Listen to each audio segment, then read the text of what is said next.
দর্শক এই মুহূর্তে দেখতে পাচ্ছেন একটি মহিলা থানা থেকে আমাদের যে আইন শৃঙ্খলা বাহিনী তাদেরকে নিয়ে এসেছে। তার শ্বশুর নাকি হচ্ছে তাকে বাজে প্রস্তাব দিয়েছে। এই বিষয়ের জন্য থানা থেকে কিন্তু পুলিশ নিয়ে এসেছে। আমরা সরাসরি এখন তার বাড়িতে চলে এসেছি। আমরা দেখবো এখন বিষয়টা আসলে কি। শকত মিয়া, এই শকত ভাই বাসা আছেন নাকি? শকত ভাই, একটু বাইরে আসেন। আমরা দেখতে পাচ্ছি তার যে শ্বশুর আছে তিনি কিন্তু রুম থেকে বের হচ্ছে। সামনে আসেন। আচ্ছা, উনি তো অনেক মুরব্বী দেখা যাচ্ছে, কিন্তু বিষয়টা আসলে কি সেটা আসলে এখনো আমরা পুরোটা জানি না। ও ওনাকে চিনেননি? দেখেন তো, আমার ছেলের বউ। উনি থানায় গেছিল, আপনার নামে কমপ্লেন দিছে। আপনি কি নাকি কুপ্রস্তাব দিয়েছেন নিজের ছেলের বউকে?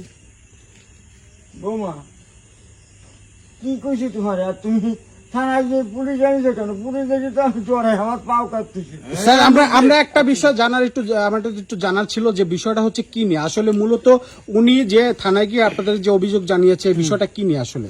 বিষয়টা হচ্ছে ওনার ছেলের বউ, ওনার ছেলে বিদেশে থাকে, জি জি, সৌদিতে থাকে। তা সে বিয়ের পরে হয়তো সপ্তাহখানেক ছিল, ঘর করছে, ওনার সঙ্গে সংসার করছে, ওরা ছেলে বাইরে চলে যায়। ওই সময় থেকে ওনার একটা কুপ্রস্তাব দিয়ে আসছে, অনেকভাবে মানে শারীরিকভাবে নির্যাতনও করছে। মানে এই বিষয়গুলো এই বিষয়ে মেয়েটা রাজি হয় না দেখে ওরা নির্যাতন করছে।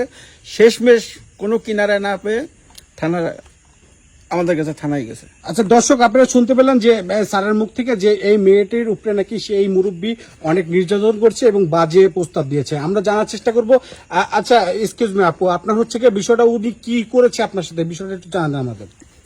ভাইয়া আমার স্বামী বিবাহিত থাকে, বাড়িতে থাকে না। আর এই যে বেটাটা সে আমার শ্বশুর।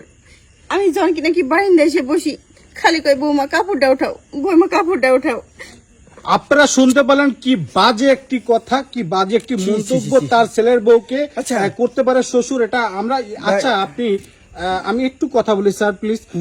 আপনি এই কথাটা কিভাবে বলেন আপনার ছেলের বউকে কাপড় উঠানোর কথা?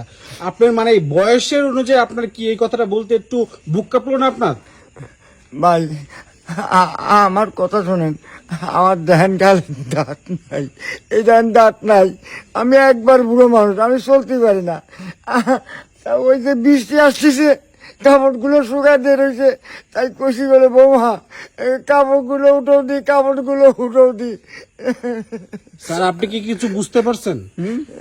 আচ্ছা, এই যে কাপুরির ব্যাপার স্যার, এই কথা ছাড়া অন্য কোনো কথা বলছে কিভাবে আপনাকে নিয়ে টানাটানি করছে, কোনো কিছু এরকম হয়েছে কিনা বলেন? এখানে না, কিন্তু স্যার। এই যে সাংবাদিকরা আসছে, না স্যার, হ্যাঁ সত্য কথা বলবে। আর না। এইটুকু কি বলতে গেলি? খালি তো এই কথাই বলে যে বৌমা কাপড়টা উঠাও, বৌমা কাপড়টা উঠাও। এই যে ভুল বোঝাবুঝি, তুমি আমাদেরও হয়রানি করছো। এই যে বুড়ো মানুষটা দেখো, অসহায়, সে চোখ দিয়ে পানি পড়তেছে, এটা ঠিক করো নাই। যে কোনো জিনিস জানিয়ে শুনে তারপরে ওনার থেকে জিজ্ঞেস করতে পারো। এই জিনিসটা বুঝতে, ভাবটা কি হয়েছে। ফুট করে থানায় দৌড় দিছো, পুলিশ নিয়ে আসছে, ওনাকে ধরে নিয়ে যাও। দর্শক এই মুহূর্তে যারা ভিডিওটা দেখছেন আপনারা দেখতে পেলেন যে একটি সাধারণ কথার জন্য, একটি ভুল বোঝাবুঝির জন্য কত কিছু হয়ে গেল। মেয়েটি থানায় গিয়ে তার শ্বশুরের নামে অভিযোগ করলো, থানা থেকে পুলিশ এসেছে তাকে ধরার জন্য। এখন বিষয়টা পুরোই ঘুরে গেছে। স্যার বিষয়টা আপনি কিভাবে দেখছেন? এখন যেহেতু মিস্টেক হয়ে গেছে, এখন মনে চাচ্ছে যে ওনাকে থানায় নিয়ে যাই, বুঝছেন? কারণ একটা লোক, বয়স্ক লোক, তার তো একটা সম্মানহানি হয়েছে। না ধরেন এই আপনাদের ব্যাপারটা এই নিয়ে, বুঝছেন, আমাদের লাগে, আমার তো বাবা আছে, আমরা তো মানুষ, বুঝি কতখানি কষ্ট পাইছে উনি। যাই হোক, না কিছু মনে করবেন না, আমার তরফ থেকে আমরা লজ্জিত আপনাকে জিজ্ঞেস করার জন্য কিংবা এখানে আসার জন্য। আচ্ছা, ওনাকে তো ক্ষমা চাও। বাবা যে বাবা বাবা এরকম আমারে হবে না। ক্ষমা করে দেন, বাবা আমার বলে গেছে। আমি আর কখনো করব না বাবা। আম্মা ওঠো, আমি তোমার ক্ষমা করছি। তুমি ভুল বুঝে তোমার আমারে আচ্ছা যা, ঘরে নিয়ে যা। মনে করছি। যান। যাই হোক দর্শক, আপনারা দেখতে পেলেন যে একটি মিস্টেকের কারণে অনেক কিছু হয়ে গেছে। যাই হোক আমরা আসলে বিষয়টা কিভাবে দেখবো বুঝতে পারছি না। না হয়ে থাকে, এরকম হ্যাঁ, হয়ে থাকে এরকম মাঝে আসলে সাঝে। হচ্ছে। যাই হোক, একটা কথার কারণে অনেক কিছু হয়ে যায়, আবার একটা কথার কারণে অনেক ঝামেলাও মিট হয়ে যায়। তো বিষয়টা হচ্ছে আপু, আপনি হচ্ছে না বুঝে আপনার শ্বশুরের নাম অভিযোগ করছেন, আসলে মুরব্বী মানুষ, আপনি তাকে এখন থেকে অবশ্যই বাবার চোখে দেখবেন, এই ধরনের কাজ আর কখনো করবেন না। বিষয়গুলোকে সবকিছু জাস্টিফাই হবেন, শিওর হবেন যে বিষয়টা আসলে সত্য কিনা, তারপর হচ্ছে একজনের নামে অভিযোগ করবেন।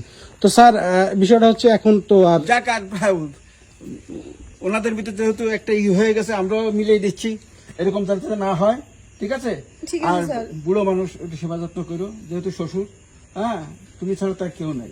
না আছে কেউ আছে আপনার সংসারে, কেউ আছে? আর নাই কেউ, দুইজন। ঠিক আছে, যাও, যান, আপনি ভিতরে যান, আসেন বাবা। কিছু মনে করবেন না। আচ্ছা আচ্ছা, ঠিক আছে। ঠিক আছে স্যার, তাহলে চলেন আমরা চলে যাই। হ্যাঁ, স্যার হ্যাঁ, বিষয়টা বুঝছেন তো? আরে মিস্টেক, ওটা কোনো ব্যাপার না, হয়ে থাকে এরকম। ঠিক আছে, কিন্তু চলুন। যে কোনো জিনিস ভাবে চিন্তা করতে হয়। তা তো অবশ্যই। কিন্তু ওটা ওটা করে নাই আর কি। Okay sir. চলো, থানায় চলো। যাই হোক দর্শক, আজকে এখানে বিদায় নিচ্ছি। সবাই ভালো থাকবেন, সুস্থ থাকবেন, আল্লাহ হাফেজ।